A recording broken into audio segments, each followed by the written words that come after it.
하나님의 은혜와 사랑이 여러분에게 충만하시기를 우리 주님의 이름으로 축원드립니다. 아멘. 자, 옆에 계신 분하고 인사 한번 하는데요. 오늘은 나는 당신의 에너지가 되겠습니다. 있죠? I'm your energy. 자, 손 엄지쳐가면서 I'm your energy. 그래요. 서로 에너지가 되고 서로 힘이 되고 얼마나 좋습니까? 남편은 아내에게 에너지가 되고 아내는 남편에게 또 에너지가 되고 성도는 성도끼리 서로 에너지가 되는 거 참 좋은 겁니다.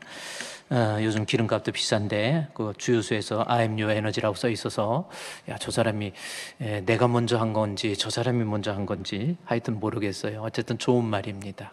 서로가 에너지가 되는 그런 모습이 얼마나 좋은지 모르겠어요. 자, 오늘 하나님께서 우리에게 주시는 말씀의 제목은 그리스도 예수의 사람들이라고 하는 말씀으로 두 번째 제목입니다. 저 제목을 한번 자세히 여러분이 눈여겨서 한번 보시면요, 예수의 사람들, 사람은 사람인데 무슨 사람이에요?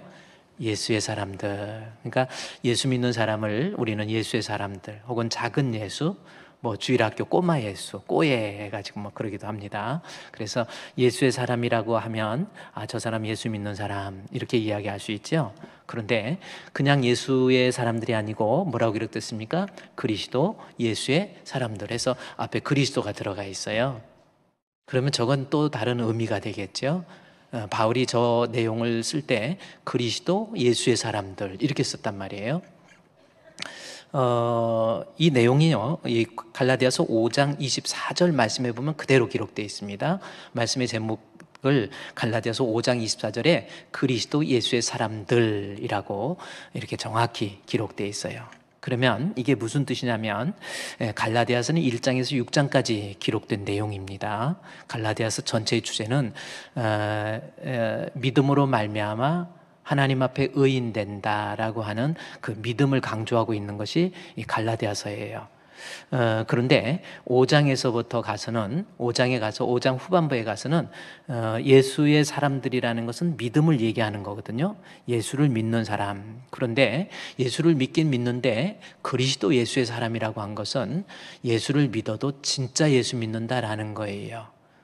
그냥 예수를 믿는데 그리스도라고 하는 것은 예수님을 나의 그리스도로, 예수님을 메시아로, 예수님은 내 죄를 위해서 십자가에 못 박혀 죽으시고 그 죽으심으로 말미암아 나를 지옥에서 천국으로 옮겨 주신 분이라고. 그래서 예수의 사람이라고 하는 것은 예수 믿는 사람이라고 한다면 그리스도 예수의 사람은 진짜 예수 믿는 사람이에요.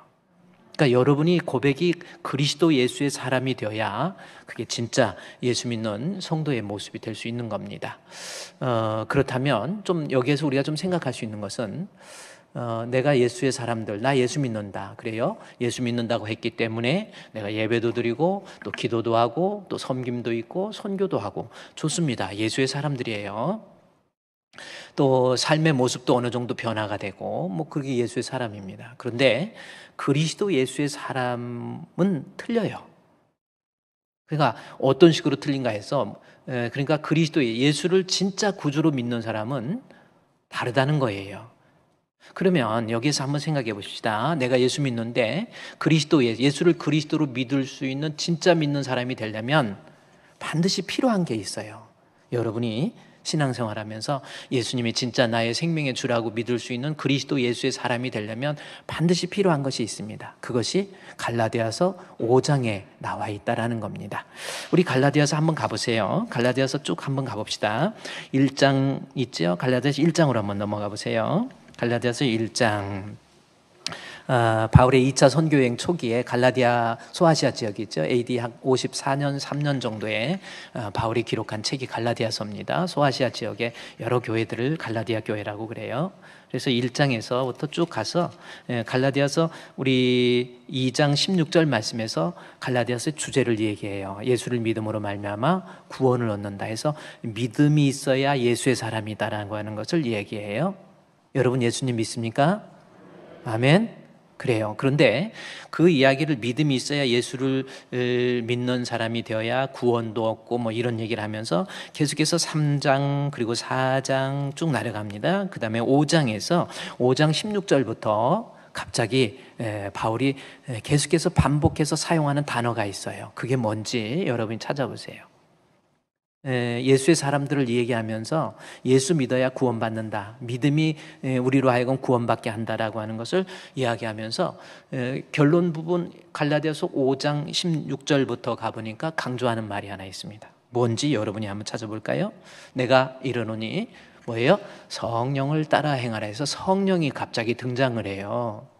그러니까 진짜 믿는 믿음을 이야기하면서 진짜 믿는 믿음을 가지려면 성령의 도움, 그래서 16절에서 성령 이야기하죠. 한번 또 17절 말씀에 여러분이 성경 보세요. 성경 17절 말씀에 보니까 육체의 소욕은 성령을 거스리고 그 다음에 성령은 육체를 거스리나니 해서 이 성령에 대한 이야기를 바울이 강조해요.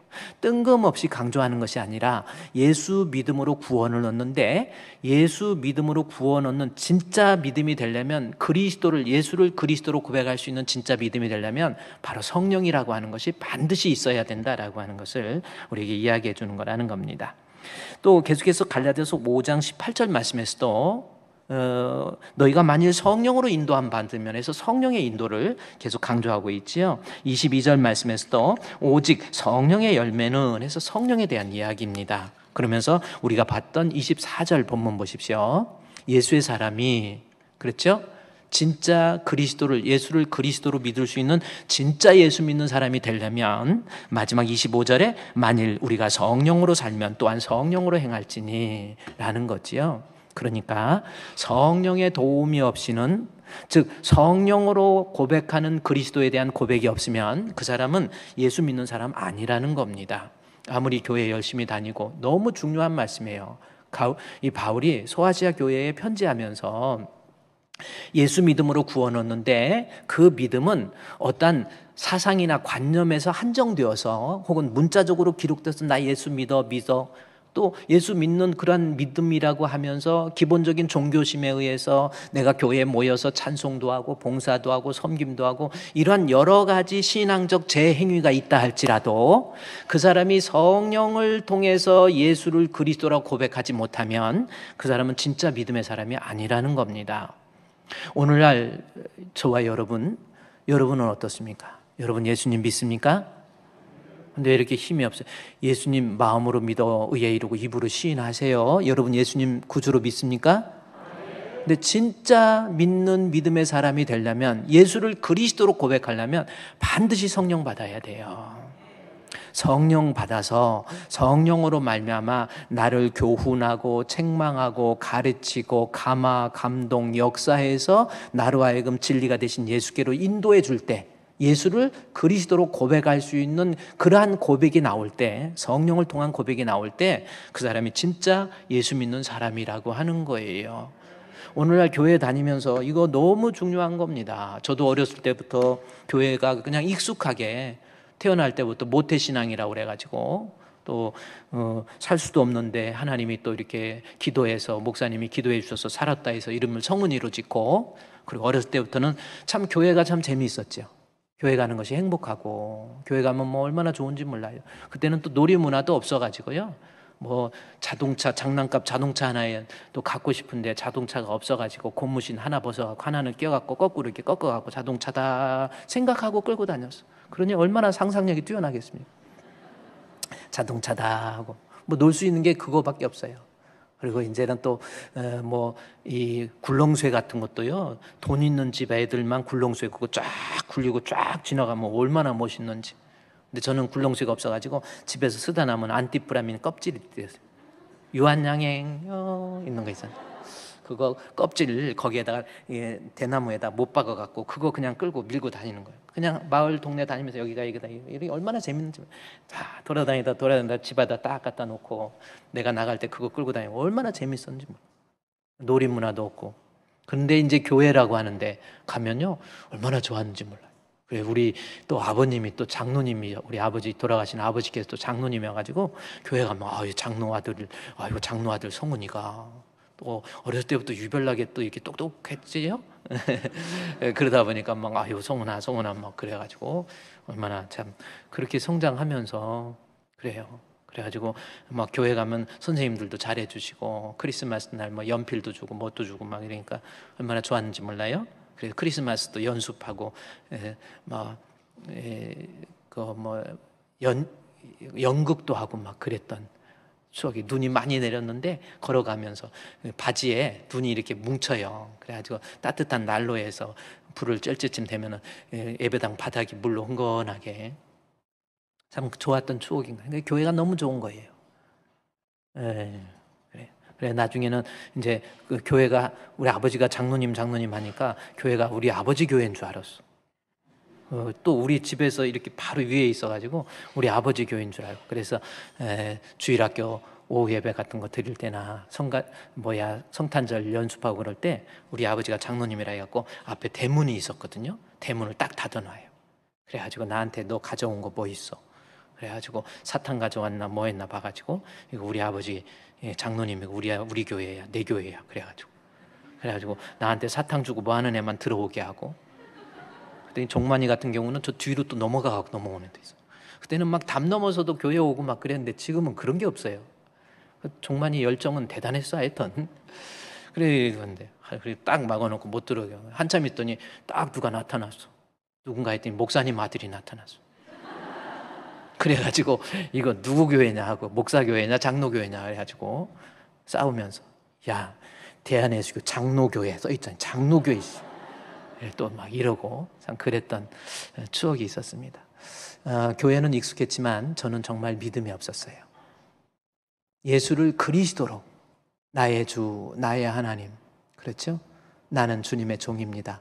야고보가 고백한 것처럼 예수님을 그리스도로 고백하지 못하는, 그러니까 믿음이 없이도요 예수를 주라고 고백해요.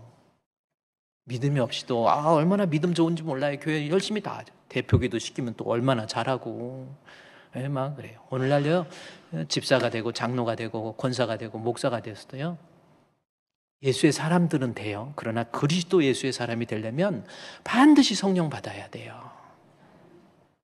이 말씀은 고린도전서 12장 3절 말씀을 여러분이 좀 참고하시고요. 우리 주풍교회 성도들 진짜 예수 믿는 사람 돼야 됩니다. 아멘. 고린도전서 12장 3절 말씀에 보면은 이제 거기 내용을 우리에게 설명을 해주고 있어요. 어떤 내용이냐면 그리스도 예수의 고린도전서 12장 3절입니다. 이 말씀 좀 방송실 좀 띄워주세요. 고린도전서 12장 3절. 네. 그러므로 내가 너에게 알리노니, 방송실 좀 집중해서 예배 좀 잘 좀 띄워주시고요. 그러므로 내가 너에게 알리노니 하나님의 영으로 말하는 자는, 여기 하나님의 영이 성령입니다. 이 말씀 자세히 보십시오. 고린도 교회에다가 쓴 바울의 편지입니다. 고린도 교회라고 하는 교회는요 항구 도시로서 그 핍박을 피해서 항구로 모여 있는 거예요. 그래서 이 사람들이 모여서, 그래서 항구 도시다 보니까 돈도 있고, 그리고 열심히 학문적으로도 또 고린도 교회는 브리스길라와 아굴라 같은, 아굴라가 상당히 머리가 유대인으로서요 성령에 대해서도 가르치고 막 그랬어요. 그런데 참 믿음이 좋은 교회로서 은사가 막 나타나고 능력이 나타나고 방언도 하고 예언도 하고 대단한 교회였습니다. 그런데 바울이 진단을 해보니까 아니에요. 교회 다니고 뭐 찬양도 얼마나 뜨겁게 하고 막 기도할 때도 막 능력이 나타나니까 얼마나 막 팔팔 막 끓는 불처럼 신앙이 뜨거웠는데 저들이 저 신앙이 과연 뭔가라는 거죠. 정말 예수 믿는 믿음인가 아닌가라는 겁니다. 그러면서 바울이 아니다. 그러므로 내가 너에게 알리노니, 알린다라는 것은 선언한다, 선포한다 하는 강조적 어법을 위한 이 헬라어의 특징입니다. 그래서 정말 강조하는 거예요. 우리 성도들에게 아마 강조해서 전해주는 말씀인 것 같습니다. 뭡니까? 그리스도 예수에서 그러므로 내가 너에게 알리노니, 뭘 알리는가 봤더니 하나님의 영, 중요한 건 하나님의 영이에요. 성령으로 말하는 자는 예수를 저주할 자 하지 아니하고, 그 다음에 또 거기서부터 읽어볼까요? 시작. 성령으로 아니하고는 누구든지 예수를 주시라 할 수 없노니. 정말 중요한 거죠. 예수님을 주여 주여 이렇게 해도 성령을 통한 고백이 아니면 성령의 가르침과 성령의 감화, 감동, 역사, 책망, 교훈 이런 성령을 통하지 아니하고 예수를 주로 고백한 것은 가짜입니다. 그래서 성령으로 아니하고는 누구든지 예수를 주시라 할 수 없다. 그러면서 고린도 교회를 책망하는 거예요. 이 말씀은요. 그러면 누구든지 예수를 저주할 자라 하지 아니하고 이 말씀이 있습니다. 내가 성령 받으면 예수를 저주할 자라 하지 않아요. 근데 이 성경을 잘못 해석해서 내가 성령 받았는데 예수님을 막 저주하고 예수님 나빠 그렇게 말하는 것으로 아는데 그 뜻이 아닙니다. 여기에서 문자적으로 표현된 저주할 자라고 하는 뜻은 무슨 뜻이냐면 이때 당시 십자가에 못 박혀 죽은 사람을 저주받은 자 그렇게 이야기를 한 거예요. 따라서 성령 받지 못한 사람이 오늘날 교회 고린도 교회를 구성하고 있으면서 교회에서 성도들 중에 성령 받지 못한 사람의 특징이 뭐였어요? 예수님에 대해서 아는 거예요. 십자가에 못 박혀 죽었다라는 사실이 저주받은 자의 표현입니다. 그래서 예수님에 대해서 십자가에 못 박혀 죽으셨어요. 3일 만에 부활하셨어요. 사도신경도 외우고 그다음에 주기도문도 외우고 예수님에 대해서 너무 잘 알아요. 교회에 대해서 너무 잘 알아요. 하나님에 대해서 너무 잘 알아요. 그것을 예수를 저주할 자라고 표현하는 겁니다. 그러니까 예수님 나빠 이 뜻이 아니라 예수님을 문자적으로 이해되어지고 그리고 예수님에 대해서 지식적으로만 알아가는 그러한 모습이 교회 안에서 성령 받지 못하고 신앙생활하는 사람이에요. 그러니까 제가 그랬죠. 성령 받지 못하고 예수님에 대해서 교회에 대해서 너무 잘 알아봐요. 그러니까 잘해요. 그러나 중요한 것은 뭐예요? 누구든지 예수를 저주할 영이 있으면 예수를 그냥 문자적으로만 이해하지 않고 예수를 주라고 할 수 있는 어빌리티가 생기는 거예요. 내 힘으로 안 되는 겁니다. 그래서 물과 성령으로 거듭난다고 표현한 거예요. 니고데모에게. 내가 거듭나는 것, 구원받는 것, 영생을 얻는 것은 물, 즉 물로 씻어 말씀을 해서 말씀. 근데 이 말씀이 성령, 그래서 물과 성령이에요. 하나님 주시는 이 말씀을 성령께서 감화, 감동, 역사에서 거기에서 생겨난 믿음이 구원 얻는 믿음이에요. 착각하지 마시고요. 여러분 폰만 재고 다니지 마시고 믿음이 없이도 얼마든지 할 수 있는 거예요. 그러나 믿음이 없이는 하나님 기쁘시게도 못하는 거예요. 그래서 다시 이제 가볼까요? 갈라디아서 5장 24절 말씀에 보면 바로 그 말씀입니다. 그리스도 예수의 사람들. 예수의 사람은 예수의 사람인데 무슨 사람? 그리스도 예수의 사람. 거기에다가 화살표를 쭉 해야 돼요. 다시 말해서 예수를 그리스도로 고백하려면 그 다음 절에 25절 말씀에 만일 우리가 성령으로 라는 겁니다. 그렇죠? with Holy Spirit, working with Holy Spirit 그렇게 되겠어요. 성령으로 살아가는. 그러니까 성령을 통해서 through 그다음에 Holy Spirit 성령을 통해서. 그러니까 결국은 뭐예요? 우리가 진짜 구원받는 교회 다니면서도 정말 하나님이 인정하는 하나님의 자녀, 하나님의 백성, 구원받는 하나님의 아들, 딸이 되려고 한다면 반드시 내게 성령이 임해서 성령을 통해서 예수를 주로 고백해야 그 믿음이 구원 얻는 믿음입니다. 그 사람이 그리스도 예수의 사람이에요. 여러분 마스크를 다 덮었으니까 입은 안 보이니까 눈이라도요. 제 눈을 똑바로 봐. 똑바로 한번 보세요. 허경영이가 내 눈을 똑바로 봐, 빡빡 가지고 막 그러는데 여러분 정말 예수님을 그리스도로 고백할 수 있는 방법은요 성령이에요. 그러니까 뭐냐면 인간의 내가 노력으로 나 예수 믿어야지, 믿을 거야, 나 예수 믿을 거야 이런다고 믿어지는 게 아니라니까요. 성령의 역사예요. 영으로 나야 되는 거예요. 그러니 여러분이 교회 오실 때마다 앞으로는요 교회 오실 때마다 하나님 내가 이게 믿음이 연약하고 예수님에 대해서는 알긴 알아요 지식적으로. 그런데 뭔가가 이게 믿음이 연약하고 뭔가 이런 게 있잖아요. 교회 올 때마다 다른 거 아니에요. 오늘도 교회 오실 때 하나님 앞에 하나님 오늘도 우리 목사님을 통해서 주시는 말씀을 통해 내가 예수님을 더 알게 해주시고 예수님을 믿을 수 있는 믿음 주시옵소서. 그러기 위해서는 내 안에 주의 성령 하나님이 충만하게 주시어서 빈들의 마른 불같이 시들은 나의 영혼 주님의 허락한 성령 주실 줄 믿습니다. 가물어 메마른 땅에 단비를 내리시듯 성령의 단비를 부어 새 생명 주옵소서.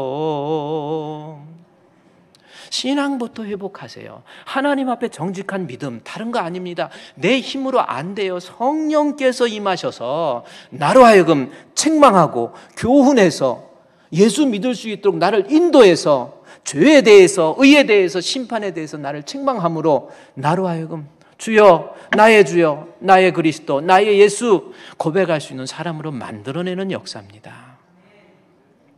그래서 요한복음 3장에서 니고데모가 뭐라고 한 줄 아세요? 다시 거듭나야 천국 간다 그러니까 그럼 어떻게 다시 born again, 엄마 뱃속으로 어떻게 다시 들어가요? 그때 예수님께서 말씀하시죠. 구원받는 것은 그렇게 육신적인 방법이 아닌 영의 방법으로 물과 성령으로 거듭나는 거예요. 우리 주풍교회 이 믿음이라는 것은 눈에 보이지도 않고 손으로 만질 수도 없는 지극히 관념론적이고 추상적인 개념이다 보니까 본인이 믿음 없으면서 좋다고 폼재고 다녀요. 그거 빨리 발견해야 돼요. 너희는 돌아보아 너희 자신이 믿음이 있는지 빨리 시험하세요. 우리 예수 믿고 구원받자고 교회 다니는 거지. 교회 다녀서 뭐 좀 위로나 받고 뭐 아유 교회 간다니까 뭐 좋대더라 뭐 이런 거 아닙니다. 누가 뭐라고 해도요. 나 예수 믿고 구원받는 거예요. 방법은요. 그래서 항상 구하는 자에게 성령 주시잖아요. 하나님 내게 성령을. 그래서 은혜와 성령을 같은 번 주 예수여 은혜를 내려주사 곧 충만케 하옵소서. 어떤 사람에게 이 추리고 목마른 나의 맘에 주 성령을 부으소서. 그거예요. 그러면 우리 주풍교회 교회만 다니지 말고요. 교회 다니지 말고 성도 되세요. 뭐 내가 좀 배웠다, 학식이 있다, 뭐 공부 뭐 했다 이런 거 따지지 마요. 뭐 나는 공부 많이 했네, 대학 나왔네. 요즘에 웬만하면 다 대학 나왔어요. 부동산도 저기 박사 대학 부동산이 있어. 박사. 별거요 아니라는 거예요. 내게 성령, 주의 성령. 고린도 교회한테 주신 말씀 보세요. 너희들 좀 항구 도시여가지고 돈도 좀 있다고 폼재고 다니지 마시고요. 좀 내가 좀 뭔가 있다고 그러지 마시고요. 내가 하나님 내게도 주의 성령 부어주셔서 나로 하여금 그리스도 예수의 사람이 되게 해 주시옵소서. 한번 따라합시다. 하나님 내게도 성령을 부어주셔서 진짜 예수 믿는 사람 되게 해주세요. 그렇게 기도하세요. 여러분이 집에서도요. 하나님 내게 주의 성령을 부어주셔서 나로 하여금 진짜 예수 믿는 사람 되게 해주세요. 그렇게 고백하세요. 하나님께서 구하는 자에게 주시지 않겠느냐? 않겠느냐? 이니까 안 준다? 입니까? 안 주겠니? 이 뜻입니다. 어느 겁니까? 안 주겠니? 하나님은 구하는 자에게 주신다라는 거예요. 자, 그러면 오늘 본문에서 다시 갈라디아서 5장 24절 말씀에 이제 그리스도 예수의 사람들에 대해서 여러분이요. 그래서 집에도요. 다른 거 필요 없어요. 그리스도 예수의 사람 딱 써놓으면 얼마나 좋습니까? 진짜 예수 믿는 사람, 그리스도 예수의 사람. Jesus people. 주품교회 Jesus people이잖아요. 그러면 그리스도 예수의 사람은 살아갈 때의 모습이 이제는 예수님 다운 모습으로 삶의 변화가 이끌어져야 돼요. 우리의 삶은 예수에 의해서 다시 리노브, 재창조되는 겁니다. 그 재창조되는 모습이 뭐냐면 그리스도 예수의 사람들은 이제 세상 살아가면서 이 육체라고 하는 것은 사르스라고 하는 거거든요. 내 육신의 몸을 내가 입고 살고 있잖아요. 나가 누굽니까? 나. 나가 누구예요? 나가 누굴까? 나가 너지 뭐냐 그러지만 이 자신이 누구인가를 안다는 것이 쉬운 게 아니에요. 소크라테스가 뭐라고 그랬습니까? 내 자신을 알라. 그게 그냥 네 꼬라지를 좀 알아라. 네 주제를 좀 파악하라. 그 뜻이 절대 아니에요. 뭡니까? 내 자신이 무지하다라는 것을 깨달으라고 하는 거예요. 자기 자신을 아무리 연구해도 알지 못하게, 내가 누구인지를 알지 못하겠다라는 겁니다. 내 자신을 알라. 그래서 나중에 이 칸트가 그렇잖아요. 인간 이해, 칸트의 인간 이해에서 뭐라고 그럽니까? 내가 무엇을 알아야 할 것인가? 내가 무엇을 또 해야 할 것인가? 행해야 할 것인가? 내가 무엇을 희망해야 할까? 그런 의문을 가진, 그것 알고 보면 전부 인간이라는 게 무엇인가라는 거예요. 그래서 내가 인생을 얘기하면서 칸트가 순수 이야기를 하죠. 내가 무엇을 알아야 될 것인가라고 하는 것을 잘 설명한 책이 칸트의 순수이성 비판입니다. 이성에서 판단되어지는 것만이 존재한다라고 하면서 칸트의 순수이성 비판. 그 다음에 내가 무엇을 해야 될 것인가 라고 하는 것, 칸트의 실천이성 비판에서 나오고 있고요. 내가 무엇을 희망해야 될까 라고 하는 것, 칸트의 판단력 비판이라는 책에서 나와 있어요. 저도 그 책이 상당히 어려워가지고 읽다가 막 참 어려운데, 어쨌든 결국은 내용은 뭐냐면 인간이 내가 자신이 누구인지를 모르는 거예요. 그래서 여러분 자기 자신이 누구인지, 내가 하나님 앞에 정말 예수 믿는 사람인지 아닌지 그것도 좀 살펴보세요. 진짜 예수 믿으면 이제 그 모습이 뭘로 나타나는지, 자기 자신이 진짜 예수 믿는 사람인지 아닌지 좀 알 수 있는 방법도 있습니다. 그것이 갈라디아서 5장 24절 말씀에서 보면, 다시 이제 보세요. 갈라디아서 5장 24절, 그리스도 예수의 사람, 진짜 예수 믿는 사람이라고 한다면 그 정욕과 탐심을 십자가에 못 박았다. 근데 못 박았다가 아니고 뭡니까? 못 박았느니라. 그러니까 중요한 것은 어디에 액센트가 있어요? 진짜 예수 믿으면 정욕과 탐심이 자연적으로 못 박혀지는 겁니다. 나무가 좋으면 열매는 자동적으로 좋은 거예요. 우리 정말 성령을 통해서 예수를 그리스도로 고백하는 사람이라고 한다면 살아가면서 첫 번째, 이 정욕적인 것을 십자가에 못 박는다라는 겁니다. 그래서 이 부분에 대해서 제가 창세기 4장에 나와 있는 이 가인과 아벨에 있어서의 정욕적인 것이 무엇인가를 제가 지난주에 살펴봤는데, 그 내용 중에서 그렇다면 십자가에 못 박았다라고 하는 것이 무슨 뜻인지를 제대로 알아야 되기 때문에 창세기 4장의 말씀을 좀 살펴봐야 됩니다. 먼저 정욕적인 거라고 하는 것이, 정욕을 십자가에 못 박으라고 하는데 정욕적인 것이 무엇인가라고 하는 거예요. 이것은 제가 이미 여러분께 말씀드렸듯이 문자적인 의미로 헬라어에 보니까 파데마라고 써 있어요. 그래서 헬라어에 파데마라고 하는데, 그 헬라어 사전의 내용을 봤더니 그 뜻이 무슨 뜻인가 봤더니 애정을 갖다 혹은 애착을 갖다 그래요. 뭐에 대한 애착, 애정, 그래요. 그러다가 보니까 이걸 정욕으로 우리말로 번역하니까 이것을 어떤 목사님들 성경 해석할 때는 세상에 대한 애착을 갖지 마라, 십자가에 못 박아라, 이런 뜻으로 해석이 되더라는 거예요. 그러나 만약에 세상에 대한 애착을 갖지 마라 그러려고 한다면 탐욕이 바로 세상에 대한 애착입니다. 하나님보다 더 사랑하는 것을 탐욕이라고 표현을 했거든요. 따라서 앞에 정욕은 탐욕으로 해석해서는 안 돼요. 애착을 갖고 애정을 갖는데, 그래서 그 뜻만 있는가 봤더니 헬라어 사전에 쭉 내려가 봤더니 이 파데마에 대해서 병의 증상, 신드롬, 병의 증상으로 나와 있어요. 증상. 약간 뭔가가 풀리잖아요. 이것을 성경적으로 볼 때는 죄의 증상이에요. 내가 원죄로 인해서 그 죄된 모습들이 밖으로 표출되는 거.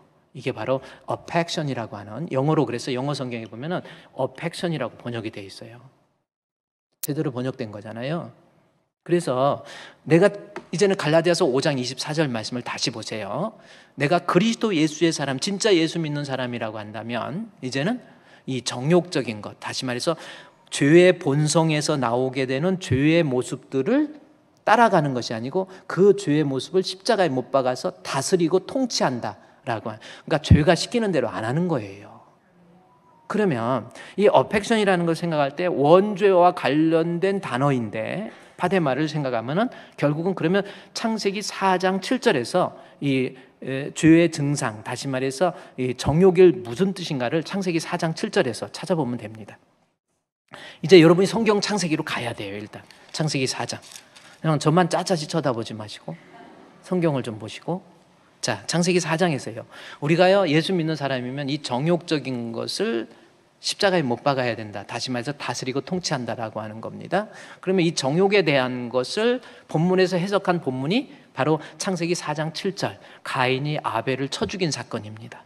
근데 아벨을 죽였는데 하나님께서 내가 선을 행하면 어찌 낯을 들지 못하겠느냐, 하나님이 가인에게 이야기하는 거예요. 선을 행하지 아니하면 죄가 문 앞에 엎드려져 있느니라. 아주 중요한 거죠. 우리는 아담의 원죄로 인해서 문 열고 나가서 뭐 좀 해보려고 하면 죄가 문 앞에 엎드려요. 죄가. 그래서 옛날에 저희 어릴 때 시골에서는 강아지를 문 열고 나면 강아지가 밖에서, 방 안에는 절대 안 키웠는데 어렸을 때는 강아지 문 앞에 딱 기다리고 있다가, 강아지도 얼마나 심심하겠어요. 얘는 왜 강아지가 돼가지고 이렇게 심심할까 생각도. 근데 문 열고 나오면 강아지가 기다려. 그런 것처럼 강아지는 좋은 거지만요, 우리 인생을 살 때 인간은요, 죄로 오염되어 있기 때문에 내가 좀 선하게 살아야지, 착하게 살아야지 해도 문 열고 나가면 벌써 죄가 엎드러져 있어요. 앞에서 나를 밟고 갈래, 어떡할래, 엎드러져 있는 겁니다. 그래서 죄가 문 앞에 엎드러져니라. 그러면서 뭐랍니까? 죄가 너를 원한다, 소원한다. 옛날 성경에서는 죄가 너를 죄의 소원은 내게 있으나, 그 다음에 중요한 것, 그 어펙션, 죄의 증상을 내가 어떻게 해야 돼요? 십자가에 못 박는다라는 것이, 죄가 원하는 대로 하지 말고, 죄가 시키는 대로 하지 말고, 죄의 증상대로 살지 말고, 그의 죄의 증상을 뭐 해야 돼요? 다스릴 줄 알아야 돼요. 그게 진짜 믿는 그리스도 예수의 사람입니다. 죄가 하란 대로 죄에 끌려다녀서, 여러분 그런 모습 아니냐는 거죠. 우리 주품교회 성도들은요, 인생을 살아가면서 이제 원죄의 죄의 본성대로, 죄의 편향성을 가진 사람답게 그냥 죄대로, 마음대로, 내 마음대로 그렇게 살아가는 거 아닙니다. 죄 짓고 싶어도 우리 그리스도 예수의 영이 나를 다스려요. 그게 정욕을 십자가에 못 박은 성도의 모습입니다. 그렇다고 한다면 특별히 창세기에서 가인과 아벨의 사건을 통해서 죄를 십자가에 못 박는 구체적인 모습이 무엇이고, 그랬죠? 지난주에는 죄의 증상에 대해서 이야기를 했는데, 그 죄의 증상을 제거하고 그 죄의 증상으로부터 내가 승리하기 위해서 다스리는 모습이 어떤 모습인가라고 하는 것을 가인과 아벨의 사건을 통해서 하나하나 좀 살펴볼 필요가 있다라는 거예요. 여러분이 오늘도 말씀을 좀 잘 들어서요, 정말 우리 가운데 있는 이 죄의 증상이 어떤 것으로 쉽게 나타나고 그 죄의 증상은 어떻게 극복해야 될 것인지. 그러면 창세기 4장 우리 3절부터 한번 보도록 하겠습니다. 자, 3절부터 창세기 4장, 세월이 흘러갔어요. 이제 가인이, 아담이 이제 아기를 막 낳고, 그 다음에 가인을 낳고, 그 다음에 아벨을 낳고 그래요. 어떤 사람은 아담은 어떻게 가인하고 아벨 둘만 낳나요? 근데 이제 가인이 쫓겨났는데 나가고 다른 여자하고 또 결혼하는데, 그러면 하나님이 창조하지 않은 또 다른 인간이 또 있나요? 저 인간은 뭡니까? 이럴 수 있는데, 성경은요, 구속사적 그러한 관점에서 그것이 개혁신학과 그리스도라는 겁니다. 구속사적 관점에서 필요한 부분만 발췌해서 하나의 주제, 예수의 그리스도 되심을 나타내기 위해서 쓴 책이지, 아담이 가인을 낳고 아벨을 낳고 둘만 낳았다? 아니에요. 아담은 성인으로 만들어져 있어요. 그리고 엄청난 번식력이 있는 사람입니다. 계속 아기 낳은 거예요. 지금 몇십 명 낳는지도 몰라요. 그러니까 가인 낳고 아벨 낳고 둘밖에 안 나와요. 아니에요. 아마 이미 여기 앞에 보면 세월이 흐른 후에, 세월이 지난 후에 나와 있죠. 상당히 흘러간 거예요. 몇 년이 흘렀는데, 그 중에서 이제 구속사의 이야기를 하면서 가인이 필요하고 아벨이 필요했던 겁니다. 그래서 가인과 아벨의 이야기를 한 거예요. 자, 거기는 폐일은 하시고, 중요한 것은 세월이 지난 후에 가인이 이제 하나님 앞에 제물을, 자기의 땅의 소산으로 제물을 잡아 여호와께 드리고 그랬죠. 그 다음에 4절에 아벨도 자기의 양의 첫 새끼와 그의 기름으로 드렸더니, 그 다음에 중요한 거, 여호와께서 아벨과 그의 제물은 받으셨으나 5절에 가인과 그의 제물은 받지 아니하신지라. 이에 가인이 몹시 분하여 안색이 변했다. 이 말씀이 나옵니다. 그러면 이 말씀에서 지금 가인이 죄성을, 문 앞에 있는 이 죄, 죄의 소원을 다스리지 못한 모습이 무엇인가를 우리가 알아야 됩니다. 그리고 그것을 극복하기 위해서, 다스리기 위해서는 어떻게 하는 건가라는 겁니다. 하나님 앞에 우리 죄성 중에서요, 인간의 죄성 중에서 정말 무서운 죄, 여러분이 깨달아야 될 죄가 뭔지 아세요? 우리는 살인죄, 간음죄는 큰 죄잖아요. 지난번에 어떤 자기가 좋아하는 여자가 있었는데 뭐 쫓아다녀가지고 지 마음에 안 들어준다고 해가지고 이 스토킹 해가지고요. 참 그 사람을 죽여버리니까 살인죄가 얼마나 무섭습니까? 근데 그 전에 45살 됐는데 스토킹 해가지고 또 죽인 사람이 있었어요. 근데 그 사람이 형벌이 얼마나 떨어졌는가 봤더니 45년이 떨어졌어요. 제 1심에서는 40년 했다가 너무 많아요, 내 짐이 너무 많나이다 해가지고 항소해가지고 아니지 그래갖고 5년이 늘어버렸어. 45년. 그러니 43세인가 44세, 5세가 됐는데 또 45년 더 하면 몇 세래요? 90살 돼갖고 나와야 돼. 그러니까 이게 참 죄라는. 그러니까 세상의 죄는 이렇게 무서운 살인죄, 간음죄, 뭐 여러 가지 무서운 죄 있잖아요. 하나님이 볼 때 인간의 본성으로 인해서 죄를 짓는 죄 중에서 큰 죄가 있어요. 뭔지 아세요? 하나님과의 관계 속에서 하나님이 받지 않는 예배를 드리는 겁니다. 이게 얼마나 무서운 죄인 줄 아세요? 가인과 그 제물은 받지 않고 아벨과 그 제물은 하나님이 받으셨다. 그러니까 뭐예요? 예배 적당히 드리고 예배를 우습게 알고. 이게 하나님 앞에 너무나도 무서운 죄예요. 툭하면 예배 빠져요. 기분 나쁘다고 예배 빠지고, 마음 아프다고 예배 빠지고, 누구 보기 싫다고 예배 빠지고. 그게 하나님 앞에요. 좋아요. 자기가 그게 죄성이라니까요. 하나님 앞에 예배를 빠지려고 하는 마음을 가진 것 자체가 인간의 죄성이라는 거예요. 내가 기분 나쁜 일이 있고 힘든 일이 있어도 내가 하나님 앞에 예배는 빠지면 안 되지. 제가 하는 말이 아니라 성경에 나온 거예요. 가인과 아벨, 하나님 앞에 드려지는 예배에 문제가 생기니까 하나님과의 관계에 문제가 생긴 거고, 하나님과의 관계에 문제가 생기니까 괜히 동생 쳐 죽이고, 동생이 뭔 잘못이 있습니까? 괜히 동생 죽이고 이런 현상이 일어나는 거예요. 여러분 한번 예배에 대해서 한번 생각해 보세요. 우리가 한번 심각하게 다뤄야 될 부분이 내가 하나님 앞에 과연 예배에 있어서는 어느 정도인지, 예배 성적은 어느 정도, 아니 예배 참석했다 하더라도 과연 하나님이 받으시는 예배인가 아닌가, 이거 반드시 짚고 넘어가야 돼요. 이 자리에 계신 우리 성도들이 내가 드려지는 이 예배를 통해서 하나님 앞에 영광이 되고 있고 하나님과의 깊은 영적인 교제의 만남이 이루어지는 예배인지 아닌지, 이걸 살펴봐야 된다라는 겁니다. 그러면 가인의 제물을 하나님이 받지 않았어요.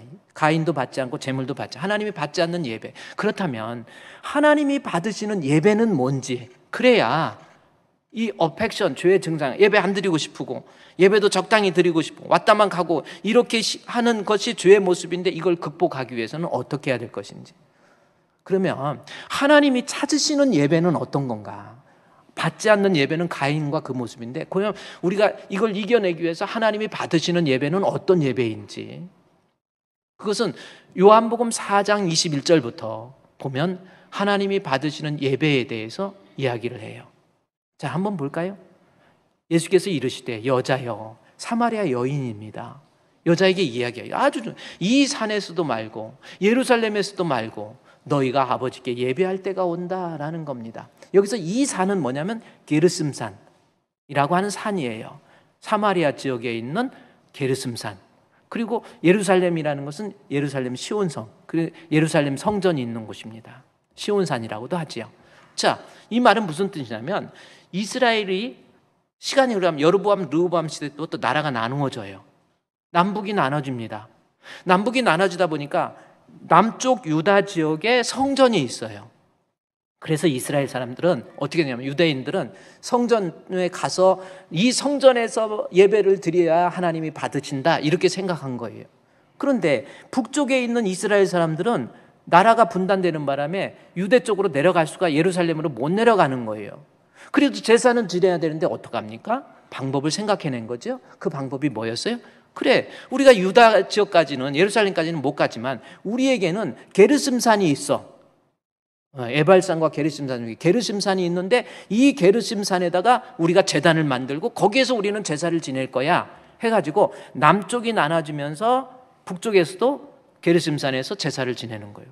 그러니까 남쪽에 있는 유대인들이 뭐냐면 야 니들 거기서 예배 드려봐야 하나님 안 받으셔. 예배는 제사는 예루살렘 성전에서만 드려야 돼 라고 하는 그러한 생각입니다. 그때 예수님께서 사마리아 여인은 예루살렘 성전에 못 가는데 제사에 대해서 예배에 대해서 얘기하면서 예수께서 이르시되 내 말이 믿으라. 이 산에서도 안 되고 여기서 말고라고 되어 있는데 이 산이고 뭐고 간에 이 산도 말고 예루살렘 성에서도 말고 산이 중요한 게 아니라는 거예요. 장소가 중요한 게 아니라는 겁니다. 그렇죠? 내가 형식적으로 모양을 갖춰서 어떤 거 그것도 중요하지만 그게 중요한 게 아니고 하나님이 찾으시는 예배는 그 다음 절 말씀에 보니까 뭐라고 기록되어 있습니까? 그 다음 절에 22절에 너희가 알지 못하는 것을 예배하고 우리는 아는 것을 예배한다. 즉 하나님을 아는 입장에서의 진정한 예배가 뭔가 그 다음 절 말씀에 보면 나옵니다. 하나님이 찾으시는 예배예요. 하나님께는 참되게 예배하는 자를 찾으신다라는 거죠. 그렇죠? 참된 예배가 뭐냐는 거죠. 그러니까 가인과 아벨 중에서 아벨은 적당히 하나님이 받지 않는 예배 드려버린 거예요. 예배 시간에 와가지고 그게 결국은 하나님 앞에 무서운 죄래니까요. 하나님이 찾으시는 예배는 어떤 겁니까? 장소가 문제가 아니고 영으로 그 다음에 진리로 라고 하는 겁니다. 이런 자를 찾으시고 계세요. 지금 하나님이 여러분에게 하나님 받지 않는 예배 그냥 설렁설렁 몸만 와가지고 이러고 예배 드리는 거 하나님 앞에 가인이 죄 지었던 죄성 중에서 첫 번째 죄라니까요. 이게 정말 이거 해결하고 이거 회복해야 하나님의 관계가 정상화됩니다. 반드시 예배가 회복되어야 돼요. 근데 회복되는 방법은 이제부터는 영으로 진리로 예배 드린다라는 겁니다. 그러면 영이 무슨 뜻인가 봤더니 헬라어에 보니까 영은 푸뉴마라고 기록되어 있고요. 진리는 알레데이아 이렇게 기록되어 있어요. 이제는 예배는 하나님이 찾으시는 예배, 하나님이 받으시는 예배는 요거예요. 푸뉴마, 그 다음에 알레데이아. 푸뉴마는 헬라어로 영이라는 뜻입니다. 영. 그 다음에 알레데이아는 진리라는 거예요. 그러면 영의 예배는 뭔가 봤더니 요한복음 4장 23절 앞에 보면은 뭐라 하냐면 하나님께서는 신령과 진정으로 예배할 때가 오나니 이렇게 예배한 자를 찾으신다. 그 다음에 24절에 뭐라고 그랬습니까? 영이 뭡니까? 하나님은 영이시니 예배하는 자가 영과 진리로 예배드리라. 그러니까 다시 윗절에 푸뉴마 영이라는 것은 헬라어 푸뉴마 영은 뭐 영으로 드리는 예배라는 건 뭐예요? 영적인 하나님과의 교제의 만남을 이룰 수 있는 것이 하나님이 받으시는 예배라는 거죠. 예배 참석해서 하나님 만나야 되는 거예요. 내가 예배 참석해서 뭐 일하고 봉사하고 이게 아니라 내가 이 예배를 참석해서 영이신 하나님과의 깊은 영적인 교제를 통해서 주님 만나는 거예요. 찬송 부르는 겁니까? 찬송을 부를 때도 하나님 앞에 영으로 찬송해서 드려지는 찬송을 통해서 우리 주님이 기쁘게 받으시는 예배, 받으시는 찬송이에요. 여러분 찬송, 그래서 우리 회중 찬송이 저도 찬송은 잘하지는 못하지만 찬송을 너무 좋아하는데 찬송 드릴 때 회중 찬송 드릴 때 정말로 하나님이 받으시는 영의 찬송을 드리는 거예요. 그냥 하나님 앞에 마음 뜻 다해서 영이신 하나님 앞에 드려지는 찬송이 돼야지 입술로만 찬송 아니에요. 목소리는 차라리 안 좋아도 이 산에서도 말고 저 산에서도 말고 뭡니까? 영이신 하나님 앞에 찬양을 하고 그래요. 제가 좋아하는 송축해 내 영혼아 내 영혼아 거룩하신 이름 이전에 없었던 노래로 나 주님을 찬양해.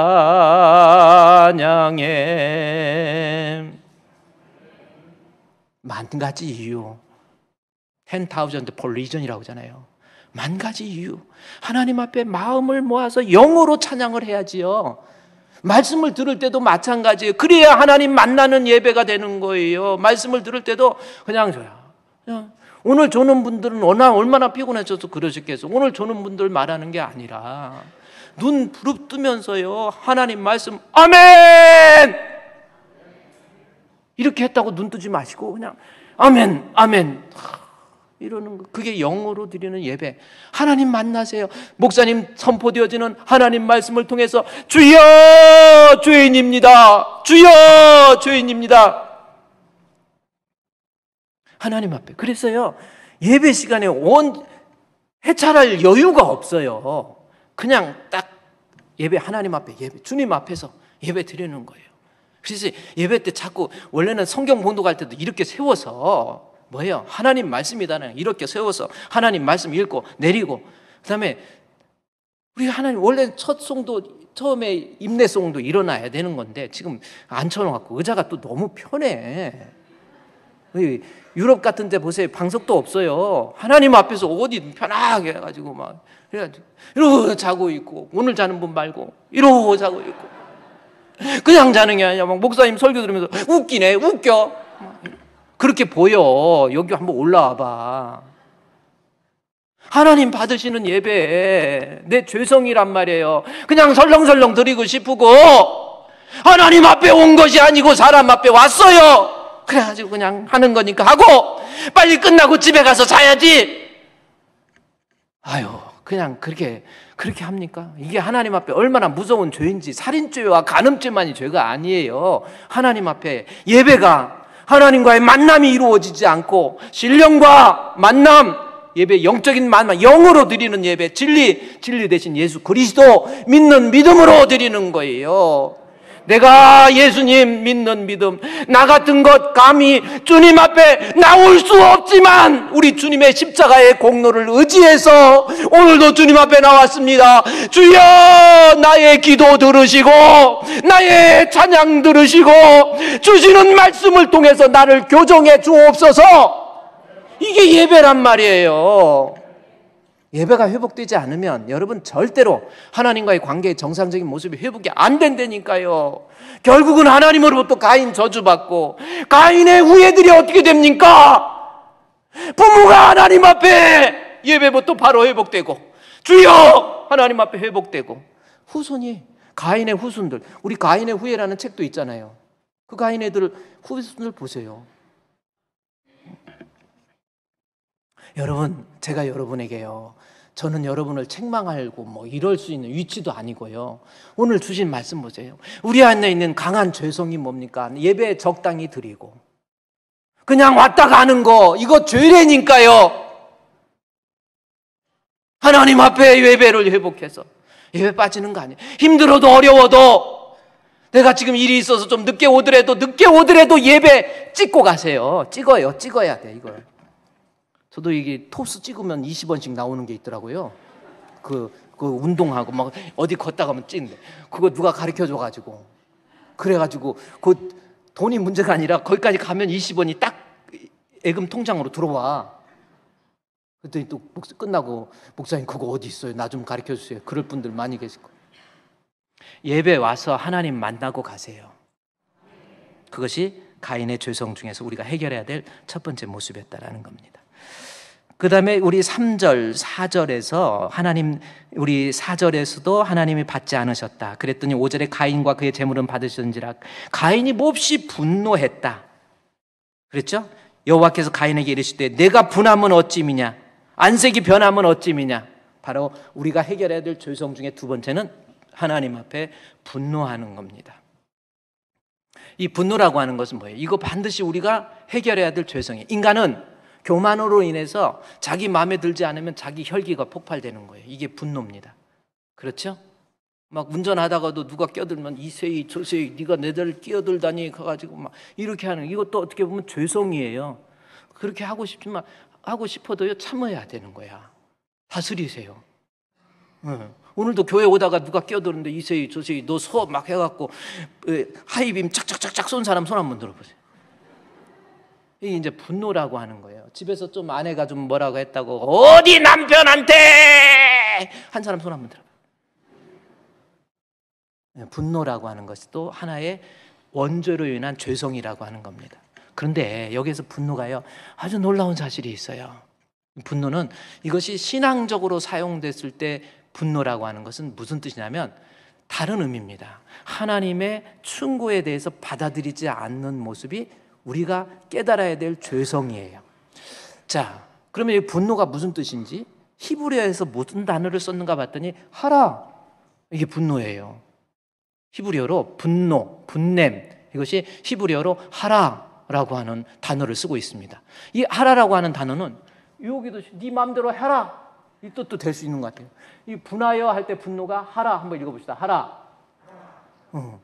이게 분노라고. 근데 이 하라는 무슨 뜻이냐면 원래 막 얼굴이 빨갛게 달아오르는 거예요. 막 우리말로 참 번역을 잘해요. 제가 빨갛게 달아오르는 열받은 거야.